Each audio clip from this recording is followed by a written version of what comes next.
Como o presbítero Gualda mencionou na sua oração, o reverendo Mateus está em férias, ele, Débora e as crianças estão desfrutando desse tempo.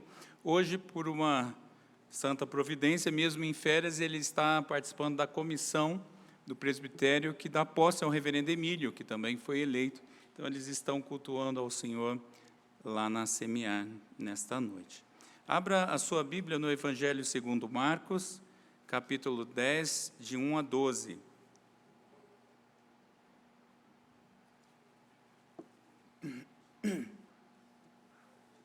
Marcos 10, de 1 a 12, diz assim a palavra do Senhor. Levantando-se Jesus, foi dali para o território da Judéia, além do Jordão, e outra vez as multidões se reuniram junto a ele, e de novo ele as ensinava segundo o seu costume. E aproximando-se alguns fariseus o experimentaram, perguntando-lhe, é lícito ao marido repudiar sua mulher? Ele lhes respondeu, que vos ordenou Moisés? Tornaram eles, Moisés permitiu lavar a carta de divórcio e repudiar. Mas Jesus lhes disse, por causa da dureza do vosso coração, ele vos deixou escrito este mandamento. Porém, desde o princípio da criação, Deus os fez homem e mulher. Por isso deixará o homem seu pai e mãe, e unir-se-á à sua mulher. E com a sua mulher serão os dois uma só carne, de modo que já não são dois, mas uma só carne. Portanto, o que Deus ajuntou, não separe o homem. Em casa, voltaram os discípulos a interrogá-lo sobre o assunto. E ele lhes disse, quem repudiar sua mulher e casar com outra, comete adultério contra aquela. E, se ela repudiar seu marido e casar com outro, comete adultério. Vamos orar. Senhor, pela Tua santa providência, este assunto está pautando o nosso dia, e nós pedimos que seja o Senhor a nos instruir sobre tão importante assunto e projeto Teu. Faz isso, Pai querido, nós te pedimos em nome de Jesus. Amém. Crianças, de manhã eu pedi para desenhar a noiva. Como já está tudo dando certo hoje, não é? Nessa santa providência, agora à noite vocês vão desenhar o casamento. Então, vocês vão desenhar o pastor fazendo o casamento do noivo e da noiva. Aí você pode fazer, tipo o fotógrafo, quando o pastor está fazendo o casamento, fica tirando foto aqui atrás, né? Vocês podem fazer o desenho nessa perspectiva, ou pode fazer de lá para cá. Enfim, vocês fazem um desenhozinho do pastor fazendo o casamento do noivo e da noiva, porque casamento, nós vamos ver nessa noite, deve ser bem cuidado para que o casal nunca se separe. Mas aos juvenis, que já desenvolvem um pouco melhor o tema, eu queria que vocês fizessem com um parágrafo, quem sabe, o que significa divórcio para você. Os juvenis já conseguem processar melhor esses assuntos da palavra de Deus, e nós sabemos que Deus capacita as nossas crianças para pensar a sua própria palavra. Então, juvenis, o que é divórcio para vocês? Mas, meus irmãos, vocês já ouviram a expressão, vamos ficar na mesma página? Em reunião, normalmente, essa expressão aparece, né? Reunião corporativa. Mas, mais ou menos assim, é equalizar, ajustar informações, conceitos, valores, ficar todo mundo falando a mesma língua, todos tenham o mesmo entendimento ou o entendimento mínimo de um assunto que está sendo discutido. Isso é ficar na mesma página. E curioso que Jesus, aqui nesse texto, ele foi posto à prova com o assunto do divórcio. Só que ele usa essa oportunidade para pôr todo mundo na mesma página, para ajustar os valores, os conceitos que imperavam ali entre aquelas pessoas, mostrando que o centro dessa discussão desse texto é o casamento e não o divórcio. Curioso que muitas versões bíblicas, na partezinha, naquelas letrinhas em negrito, vem citando divórcio, mas o tema maior é o próprio casamento. E é isso que nós vamos ver, então, aqui nessa noite. Mas, a título de introdução, os versículos 1 e 2 nos mostram algumas coisas importantes, que, primeiro, o ministério de Jesus, a partir daqui, ele vai migrar para a região da Pérea. Veja, assim, por conta disso, agora Jesus vai voltar a ficar cercado de multidões, que é o caso aqui. Jesus estava na Galileia, não é? Ele precisa ir para a Judéia, porque ele está indo para Jerusalém para ser crucificado, mas da Galiléia para a Judéia ele passa por Samaria, e como bom judeu ele não vai passar por Samaria, então ele vai desviar e vai passar na Judéia além do Jordão, que é a Pérea, é essa região onde Jesus está. Isso é muito importante, daqui a pouco a gente vai perceber. Uma outra coisa é que mais uma vez aparece quem para conversar com Jesus? Os fariseus. O Hernandes Dias Lopes chama esse grupo de os inimigos de plantão. Eles estão sempre prontos para atrapalhar, não é? E aqui, mais uma vez, eles estão armando uma cilada para Jesus, crendo que não tem saída. Eles acham que deram um checkmate em Jesus, mas o que eles estão mesmo interessados é em desmoralizar Jesus, e não em aprender sobre o assunto, porque você faz uma pergunta para um mestre, é porque você quer aprender, mas eles não, e eles jogam uma pergunta. Essa pergunta, eles estão com Deuteronômio 24, versículos 1 a 4, em mente. Nós vamos ler esse texto daqui a pouco, mas eles estão com esse texto em mente, e eles fazem a seguinte pergunta para Jesus: é lícito, é permitido ao marido repudiar a sua mulher? Marcos fala para gentios, para os romanos, não é? Para pessoas que não têm muita familiaridade com a fé judaica, mas Mateus não, Mateus fala para judeus, e Mateus complementa, a pergunta foi um pouco maior, não é, que teria sido feita, a pergunta foi feita assim: é lícito ao marido repudiar sua mulher por qualquer motivo? Porque esse é o pensamento do judeu. Mas, meus irmãos, por que eu estou dizendo que isso é uma cilada? Porque olha a armadilha que está aqui. Primeiro, eles estão trazendo um texto escrito por Moisés, que é o grande legislador de Deus. Moisés é o homem da lei, não é? Lembra do Monte da Transfiguração? Moisés é o representante da lei. Moisés que escreveu todos os 5 primeiros livros do Pentateuco. Ele escreveu Gênesis 1 e 2, que fala sobre casamento, mas eles estão trazendo essa fala de Moisés fora de contexto, ou, no mínimo, mal interpretada, para tentar pegar Jesus no contrapé. Um outro detalhe é que esta região onde eles estão é justamente a região onde João Batista denunciou o divórcio ilegal e o casamento ilícito de Herodes. Então, Jesus vai falar de divórcio mesmo? E ainda, é óbvio que por ser fariseu, conhecedores da palavra, eles sabiam que Malaquias, capítulo 2, por exemplo, 14 e 16, registra que o próprio Deus é testemunha do casamento de um homem e uma mulher do seu povo, e que Deus odeia o divórcio. Mas por que eles estão insistindo nesse tema? Então, aqui está todo um contexto para tentar pegar Jesus no contrapé. Segundo um comentarista chamado Hendrickson, ele fala um pouco mais amplamente do contexto cultural, e eu vou trazer um pouco menos, que é a parte que nos interessa, mas existiam escolas rabínicas, escolas de ensino dos judeus, e a maior ou a mais expressiva naquele momento é a escola de Hillel. Ela é a mais ampla naquele momento e também a mais liberal. A escola de Hillel era muito liberal, a tal ponto que eles entendiam esse texto, eles responderiam esse texto mais ou menos assim: se uma esposa expusesse moralmente o marido, ou se ela trouxesse uma vergonha para o marido, isso já era suficiente para o marido dar a carta de divórcio para ela e mandar a mulher embora. Por exemplo, se a mulher deixasse queimar a comida, se a mulher falasse alto numa certa discussão e alguém passa pela janela e ouve a discussão, ele já ia falar: não, fui humilhado, toma aqui a carta de divórcio. Então, para a escola de Hillel, qualquer coisa era passível do homem dar a carta de divórcio para a mulher. Só que naquela época não era só os judeus, meus irmãos, os gregos, os romanos aceitavam o divórcio com muita naturalidade. Então, esse assunto ele está no meio, na cultura do pessoal que faz essa pergunta para Jesus. Pois bem, mas aí a gente vê uma conversa dos fariseus com Jesus, e resumidamente nós podemos dizer que nos versículos 3 e 5, Jesus está com os mandamentos, com a fala de Deus, com a vontade de Deus, E os versículos 2 e 4 estão os fariseus com a permissão de Deus e a vontade dos homens. Então eles perguntam, é possível isso? Jesus fala, o que está escrito, o que Deus mandou fazer? Não, mas Moisés permitiu. Não, mas o que é para acontecer? E esse é o jogo de palavras que está acontecendo ali.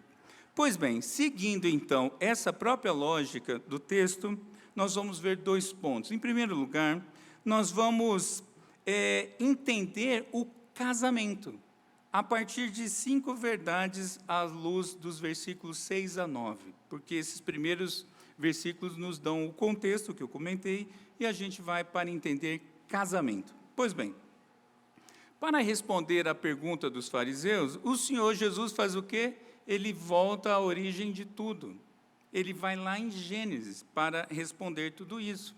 E eu trago aqui pelo menos 5 verdades para nós sobre isso. Em primeiro lugar, o casamento foi criado e ordenado por Deus, ainda no Éden.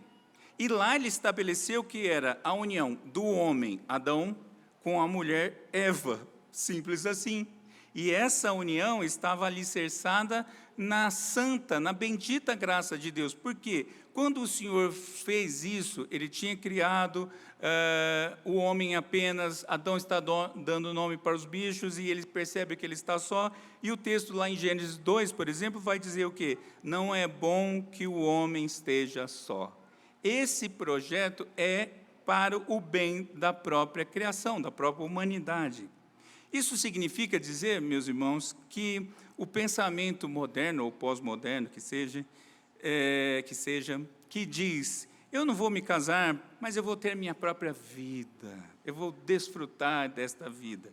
Isso é algo totalmente antibíblico, porque não foi esse o projeto que Deus criou. Em segundo lugar, casamento é segundo os padrões de Deus. Deus é que deu os padrões para o casamento, e Ele considera a união heterossexual, porque é ish mais ishá, ish homem, ishá mulher, e monogâmica, ou seja, Adão e Eva, um homem e uma mulher. Esse é o padrão do casamento. Eu não vou me dedicar muito a isso, mas Deus nunca concordou com qualquer posição que contrarie esse padrão heterossexual. Nós vamos ver lá em Romanos 1, por exemplo, 26 e 27, Paulo explicando isso muito claramente. E nunca autorizou a poligamia, mesmo que pessoas do povo de Deus, no passado longínquo, tenham praticado isso como se fosse certo. Então, esse é o padrão de Deus. Em terceiro lugar, casamento tem uma sequência ordenada. Primeiro deixa pai e mãe, e depois se une em casamento. E não o contrário, não é? Não é para existir à luz, pelo menos à luz das Escrituras, sexo fora do casamento. Então, por exemplo, test drive é uma coisa absolutamente contrária à palavra de Deus. Não, vamos ver como é que a gente interage para depois a gente ver se casa. Não é essa a ordem estabelecida pelo Senhor. Não é à toa, meus irmãos, que a palavra, ou as palavras, fornicação, imoralidade sexual, adultério, são palavras que a Bíblia registra para mostrar o erro de se ter sexo fora do casamento. E tem N passagens sobre isso. Em quarto lugar, casamento é uma união com propósitos específicos e não para autossatisfação. Eu costumo dizer em casamentos que se você quiser ser feliz, não se case. Mas se você quer fazer o outro feliz, então se case, porque casamento não é para autossatisfação. Veja, o deixará, lá em Gênesis, e se unirá, deixará pai e mãe, se unirá a sua mulher, faz parte do propósito geral de Deus, estabelecido por Deus para as pessoas, lá no Éden. Foi assim que Deus estabeleceu. E esses propósitos têm a ver com 3 coisas. Em primeiro lugar, para formar um relacionamento para formar o relacionamento mais comprometido e mais íntimo que existe na face da terra. Não se trata de metades da laranja, eu vou encontrar a metade da... Não, são justamente individualidades que se encontram, se conectam perfeitamente e se tornam uma só carne.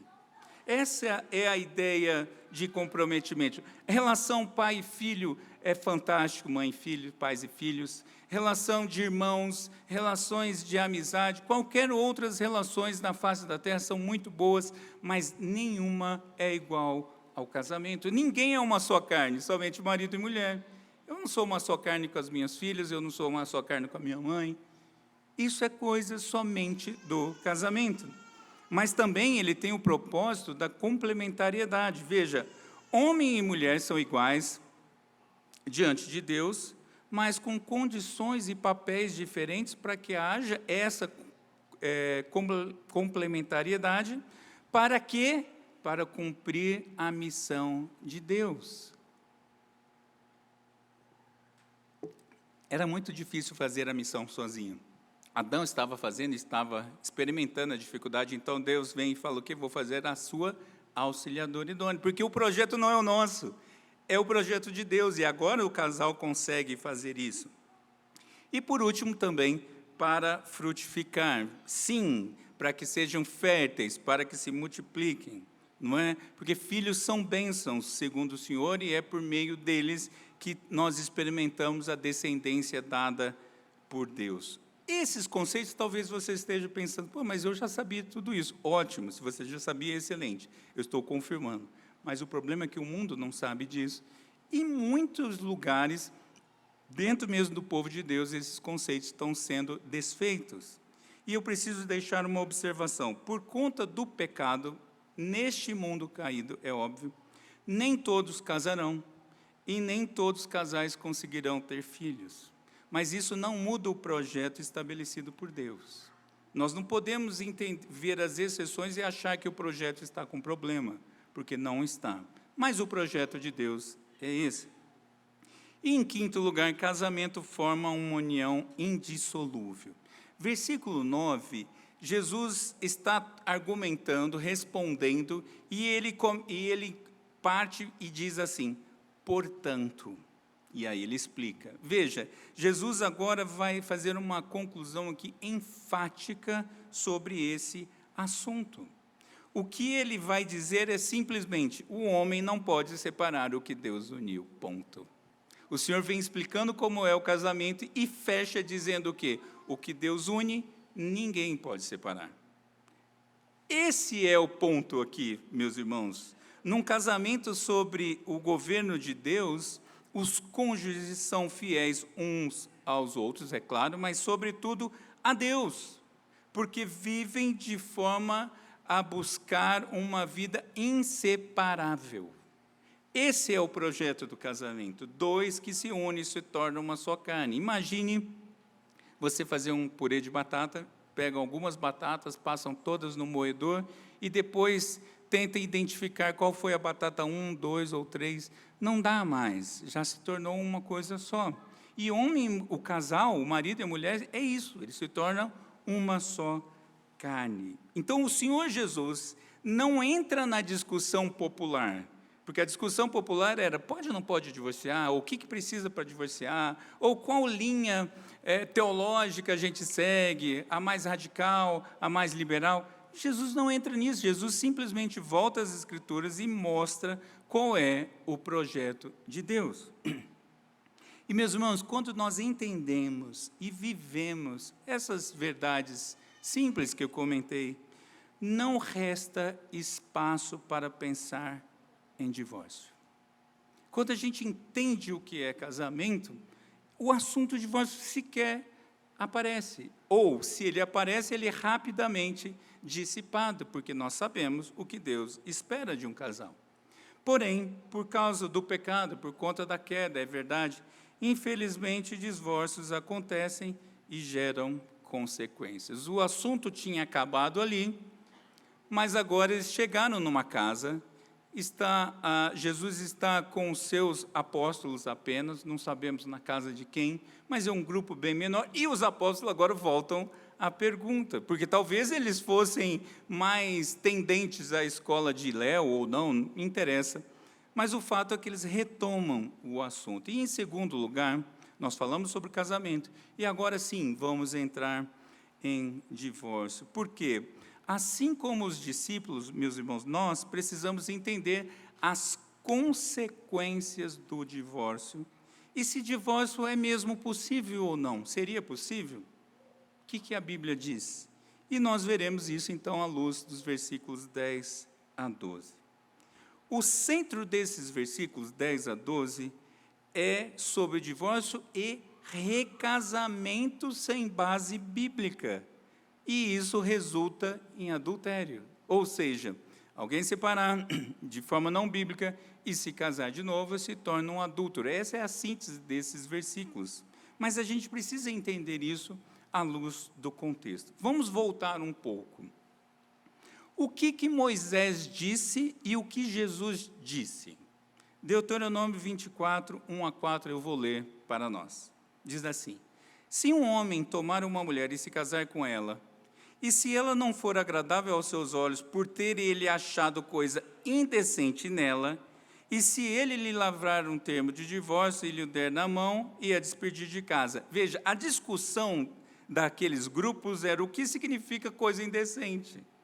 Para alguns era qualquer coisa, para outros era uma situação muito específica, e eles ficavam nessa lenga-lenga para interpretar esse texto. Mas o texto continua: e se ela, saindo da sua casa, for e se casar com outro homem, e se este a aborrecer e lhe lavrar o termo de divórcio, e lhe o der na mão e a despedir da sua casa, ou se este último homem que a tomou para si por mulher vier a morrer, então seu primeiro marido, que a despediu, não poderá tornar a desposá-la para que seja sua mulher, depois que foi contaminada, porque é abominação perante o Senhor. Assim não farás pecar a terra que o Senhor teu Deus te dá por herança. O que significa isso? Moisés, meus irmãos, não criou uma nova regra. Moisés não desfez o que Deus havia estabelecido no Éden. O que Moisés fez? 2 detalhes. Em primeiro lugar, quando Moisés registra esse texto, ele está reparando uma injustiça contra as mulheres e evitando a expansão do pecado no meio do povo de Deus. Por quê? Porque alguns homens, não se sabe quantos, enfim, mas estava começando a surgir no meio do povo de Deus homens que abandonavam as suas esposas e as deixavam em situação vulnerável. Lembre-se que o padrão bíblico era do sustento masculino. Então, uma mulher abandonada, não é? Ficaria numa situação absolutamente difícil. A carta de divórcio que é citada aqui em Deuteronômio, meus irmãos, era um documento que era dado para a mulher, ela tinha que guardar aquilo, não é? Porque esse documento autenticava o fato de que ela não é mais casada. Ninguém podia ficar com fofoca. Fulana está fazendo... Não, está aqui, ó. Eu tenho essa carta. Mas o que significava esta carta? Essa carta era para proteger a mulher de um marido mau, e não para dar brecha para o marido se separar. Esse é o detalhe, porque, aliás, mulher nem podia pensar em pedir isso. Era só o homem, naquele momento, naquela cultura ali, que podia pensar isso. Então, veja, a carta não era vantagem. A carta era desvantagem para quem dava. Porque se eu estou emitindo, eu estou dizendo que eu sou o mal. E ela é a pessoa certa, ela está autenticada. Então Moisés estava dizendo, não façam essa loucura, mas se fizer, a parte certa da história precisa estar protegida. Mas existe um outro alerta aqui por trás também, que é a impossibilidade do repudiador se casar novamente, ou voltar à primeira mulher depois que ela tivesse casado com outro. Então, veja, o que Moisés estava ali registrando é que, se o vínculo foi desfeito, o homem emitiu uma carta de divórcio, a mulher casou com outro. Ele não pode agora, quero voltar para minha mulher. Não, ela já casou. Não tem, mesmo que o marido dela venha a morrer, não pode voltar mais. Então, percebe, meus irmãos, que essa carta era muito peso. Era para parar mesmo as pessoas, para a pessoa nem sequer chegar a essa ação, porque era algo muito sério. E o que Jesus então diz sobre tudo isso? Jesus vai no âmago do problema. Qual é o problema? Divórcio é a evidência do coração endurecido, ou seja, que não aceita a vontade e o senhorio de Deus. O que o Senhor Jesus está falando? Olha, só existe essa carta por conta de gente de coração duro. Não era para existir nem o assunto, quanto mais a carta. Se existe isso, é uma concessão, porque tem gente de coração duro. E Jesus está falando, e vocês, fariseus, são esses de coração duro. E há um detalhezinho aqui muito importante. Esse texto está lá em Mateus também, mas Marcos registra algo fantástico aqui.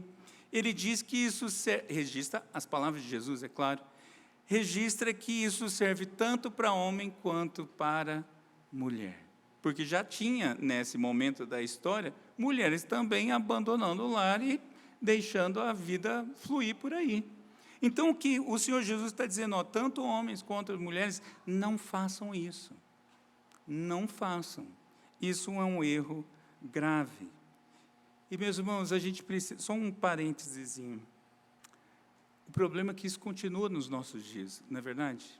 O número de divórcio entre crentes está no mesmíssimo patamar de não crentes. A estatística é a mesma entre crentes e não crentes. E o pior, os argumentos humanos continuam sendo os mesmos usados por descrentes. Por exemplo, a incompatibilidade de gênios, falência, não, eu estou na riqueza, na pobreza, não dá. Ou doença grave, não, isso não dá também. Vai embora. Vaidade e tantos outros argumentos. O amor esfriou, tantas outras coisas que as pessoas, que os crentes estão usando para emitir a carta de divórcio, como se isso fosse possível. Mas existem consequências, e nós não podemos não saber disso ou nos esquecermos disso. E eu vou falar de consequências e possibilidades. Em primeiro lugar, as consequências. Aqui, versículos 11 e 12, Jesus está falando das consequências. Quando duas pessoas se separam por qualquer motivo, a não ser o adultério, já é um erro grave. Porém, quando uma delas se casa com uma outra pessoa, isso se torna um erro maior ainda. Jesus está falando, não faça isso de forma alguma, porque você está piorando. Se acontecer um divórcio injustificado, à luz de Mateus 5:31, Mateus 19:9, Romanos 7, 2, 3, enfim, esses textos todos, cada um deve continuar só, pois, se qualquer um se casar novamente, se tornará adúltero. Essa é a consequência, porque o outro cônjuge está vivo. O que encerra o casamento? A morte. Então, o que o Senhor está mostrando é que essa situação, ela é muito séria mesmo, e ela vai até que um dos dois venha a falecer. Quais são as consequências, então, para um divórcio feito dessa forma? Viver só ou ser adúltero até morrer. Meus irmãos, isso é sério. Jesus está pesando a mão. Os apóstolos acharam que Jesus ia dar uma explicadinha para ficar melhor. Jesus está pesando a mão. Está mostrando que as consequências são terríveis. Mas sim, por possibilidade, por conta do coração duro, sim, existem duas possibilidades. E isso é a compreensão reformada sobre esse assunto. Varia em alguns grupos, mas majoritariamente é o que eu vou dizer. Em primeiro lugar, com adultério, o adultério rompe ou pode romper o casamento. A parte culpada pode ser considerada morta, inclusive por meio da disciplina da igreja, o que libera a parte inocente para o novo casamento. Qual é a ideia? Deuteronômio 22, 23 e 24, o Senhor tinha dado a seguinte lei, o próprio Moisés. Veja como os fariseus tiravam os textos de contexto. O próprio Moisés disse o quê? Adultério é tratado com pena de morte para os dois adúlteros. Adulterou, morreu. Por quê? Porque não podia existir isso na presença de Deus, na terra que ele havia prometido. Essa era uma coisa que Deus abomina, e Ele não permitiria isso de forma alguma. Então, os adúlteros morreriam. E, obviamente, que a gente vê Cristo rearranjando ou ampliando a noção do Velho Testamento. E o adúltero, ele morre para o casamento.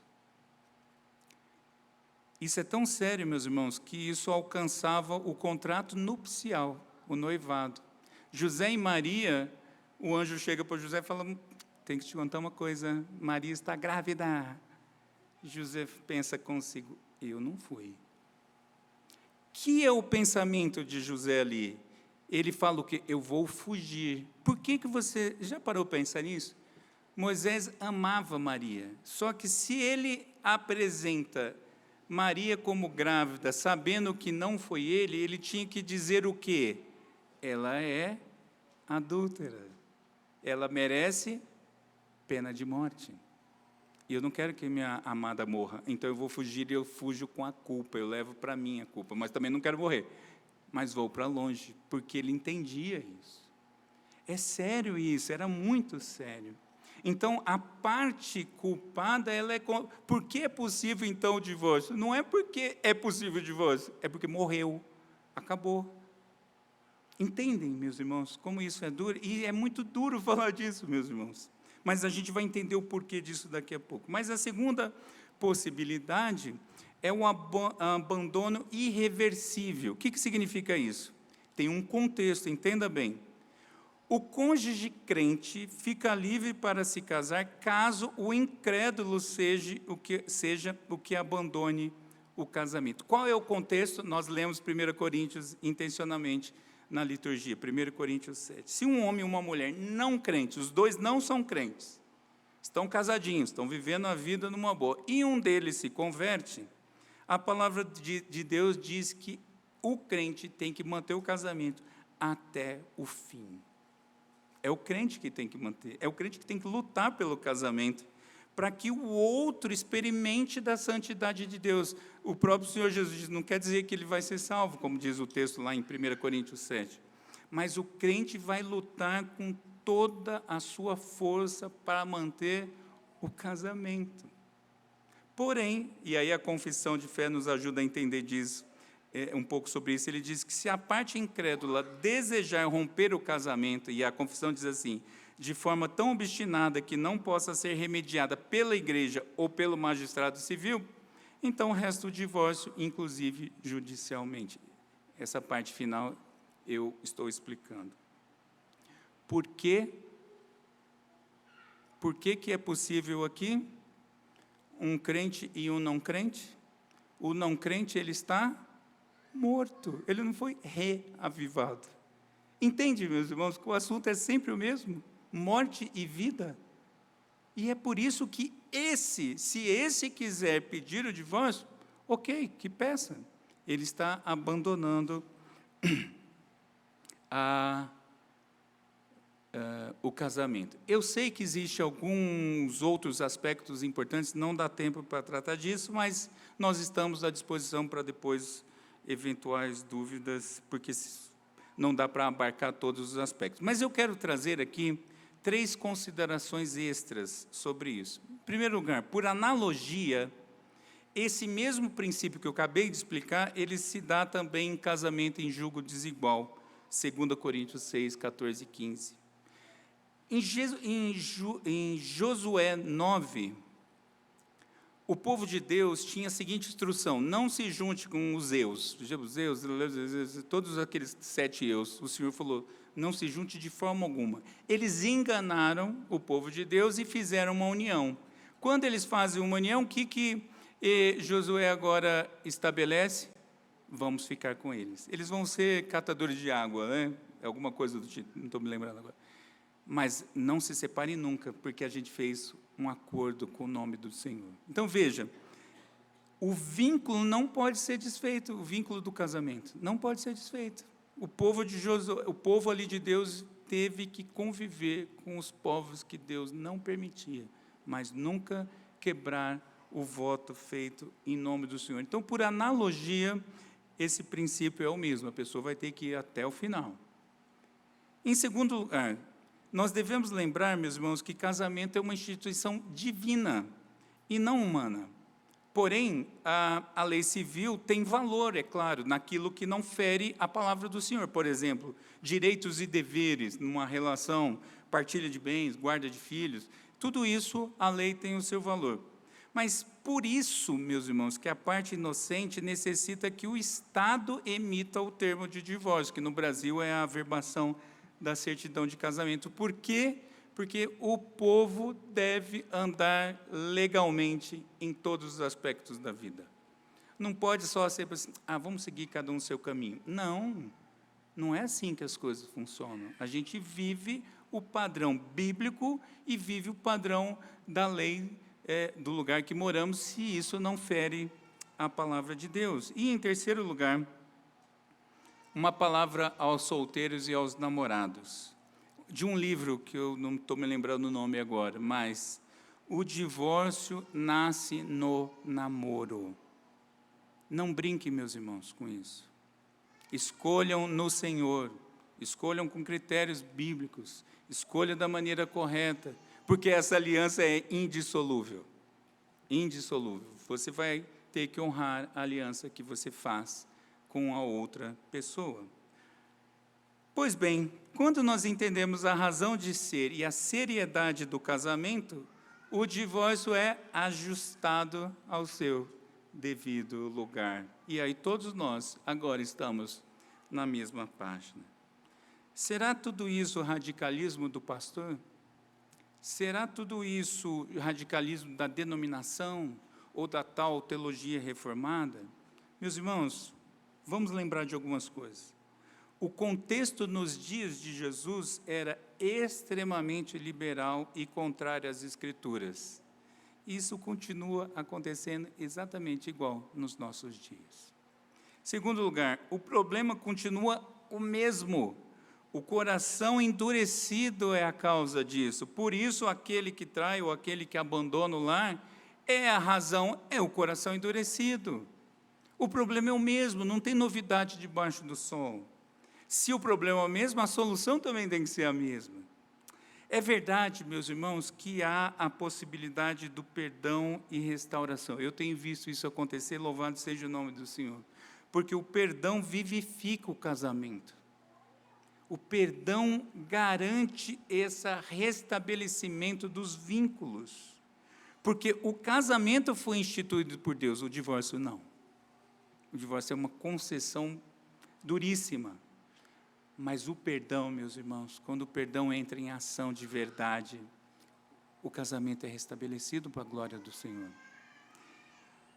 Em quarto lugar, a disciplina bíblica, ela é necessária para apontar o quê? Biblicamente, a parte culpada e a parte inocente. Porque não é a justiça brasileira que diz quem está certo, quem está errado. Porque esse projeto é um projeto de Deus, não é um projeto do Estado. Nós precisamos que a igreja diga quem é quem. E por isso há que se ter muito temor numa decisão dessa, num assunto desse. Isso é das coisas mais difíceis que eu entendo, particularmente no ministério pastoral. Mas é necessário. E, em quinto lugar e último, a palavra de Deus é infalível, atemporal e toda suficiente para a formação e a condução dos casamentos. Nós não precisamos nos preocupar sobremodo, nós precisamos ir para a internet e ver os coaches, o que eles dizem de casamento. Nós não precisamos da influencer que diz como ter 10 passos para ter um casamento excelente. Não, nós já temos o padrão, é a palavra de Deus. Mas, meus irmãos, o que esse assunto tem de mais valor no dia do Senhor, num culto, num domingo à noite? É claro que tudo isso que eu falei é importante, sem sombra de dúvida, tudo isso tem absoluto valor, mas tem algo maior por trás. E é isso que eu quero ver rapidamente com vocês. Por que o casamento é tão importante para Deus? Você já parou para pensar nisso? Porque o casamento aponta para Jesus. O noivo que não repudia a noiva. A noiva, conforme vimos de manhã, que é a noiva impura, que ele quer daquele jeito, porque ele vai santificar. O casamento aponta para Jesus, porque ele se aliançou com a noiva. Foi ele que fez uma aliança com o povo, aliança indissolúvel, infidável. É importante, meus irmãos, porque aponta para o amor do nosso Senhor Jesus pela sua noiva. Amor que foi demonstrado, não foi com postagem de dia de aniversário de casamento. Eu acho isso muito legal e muito fofinho, eu gosto disso. Mas Jesus mostrou de uma forma muito maior. Foi na cruz, dando a vida pela noiva. Pela noiva. Às vezes, normalmente, quando eu converso com pessoas que estão chegando à igreja, eu já faço isso há muito tempo, se a pessoa vem de outro contexto, um pouco difícil, de onde veio, enfim, e começa a falar, eu falo, vamos lembrar de uma coisa, você está falando da noiva de Jesus. Igreja é sério, meus irmãos. Igreja é uma coisa muito importante, porque é a noiva de Jesus. Ai, se no dia do meu casamento, ou mesmo antes, aqueles longos 4 meses que eu levei para pedir para casar, né, com a minha esposa, entre eu conhecer e casar, ai, que se alguém falasse alguma coisa da minha noiva, imagine Cristo, meus irmãos. Casamento está apontando para isso, para o noivo que ama a noiva e deu a sua vida por ela, na cruz do Calvário. O casamento aponta para a própria obra da salvação. Por isso é importante. Porque o noivo vem buscar uma impura, que estava destinada a viver só no inferno. Mas ele vem resgatar a sua noiva para si, e santificar, e trabalhar, e fazê-la mais parecida com ele mesmo, cada dia mais santa, sem mácula, sem ruga, porque ele ama a noiva. Essa é a história da salvação. Por isso, meus irmãos, o divórcio é uma falsa acusação contra Cristo. O divórcio é a gente dizendo que o projeto de Deus é falível, que o projeto de Deus pode romper, mas não. O projeto de Deus não falha. A gente falha com o Senhor, mas Ele não. Por isso o casamento é importante, meus irmãos. Por isso é muito mais do que carta de divórcio. Por isso é muito mais do que o que eu quero para a minha vida.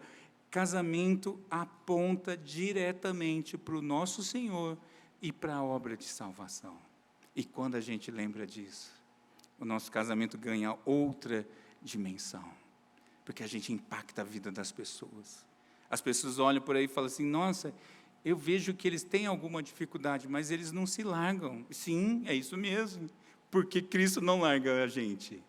Nossa, eu vejo que aquela mulher naquele casamento, como ela serve tanto àquela casa e ao marido. Sim, porque a noiva serve o seu noivo. Nossa, eu vejo que aquele casal, o marido faz de tudo. Ele até daria a vida dela, literalmente. Sim, porque Jesus deu a vida por sua noiva.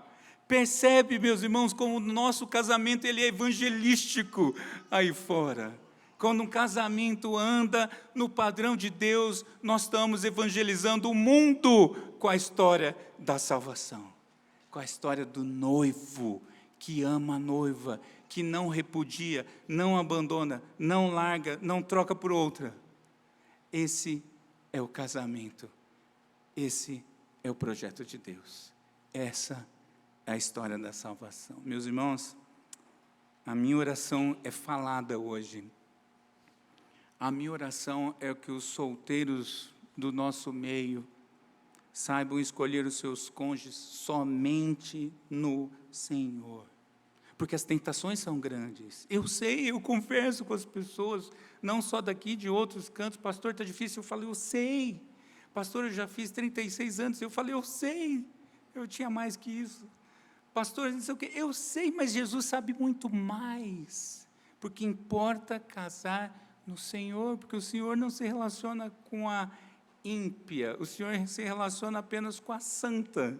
Só que é a santa que Ele faz santa, a igreja. Então, solteiros, a minha oração por você é essa: case-se no Senhor. A minha oração também é que os nossos casamentos sejam preservados pelo Senhor, e que os nossos casamentos sirvam como luzeiros que refletem a luz de Cristo em meio a tanta desordem. Eu não canso de orar por isso. Os nossos casamentos têm que iluminar o mundo com a glória de Cristo. Essa é a minha oração. A minha oração também é que casamentos com problemas sejam restaurados com a graça do nosso Senhor Jesus Cristo. Porque isso acontece, meus irmãos. Isso acontece. O Senhor restaura relacionamentos. Eu vejo isso acontecendo, eu louvo a Deus por isso. A minha oração também é que esse assunto calhe ao nosso coração da forma que o Senhor mesmo estabeleceu, e não como o mundo estabelece. Sim, esse mundo tem muitas dificuldades, eu sei disso na pele, meus irmãos. Eu sei disso na pele. Mas isso não muda o projeto de Deus. Se nós, ou se alguém passa por dificuldade disso, Cristo tem a solução. Porque esse projeto é importante para Ele. Então, não sofra com esse assunto. Fale com a gente. O Gualdo falou de manhã na escola bíblica, né? Procure a gente para tirar dúvida. Procure a gente para tratar dessas coisas. Não deixe o casamento afundar. Muitas vezes já chega quando está com a bomba detonada. Sabe filme que a bomba foi acionada e 3 minutos, chega para a gente faltando 3 segundos. Não faça isso, meu irmão. Cuide do seu casamento, minha irmã. Vamos juntos apontar para Cristo. E o seu casamento é o espelho da glória do Senhor. Essa é a minha oração. Assim seja, em o nome de Jesus. Vamos pôr em pé e vamos cantar ao nosso noivo.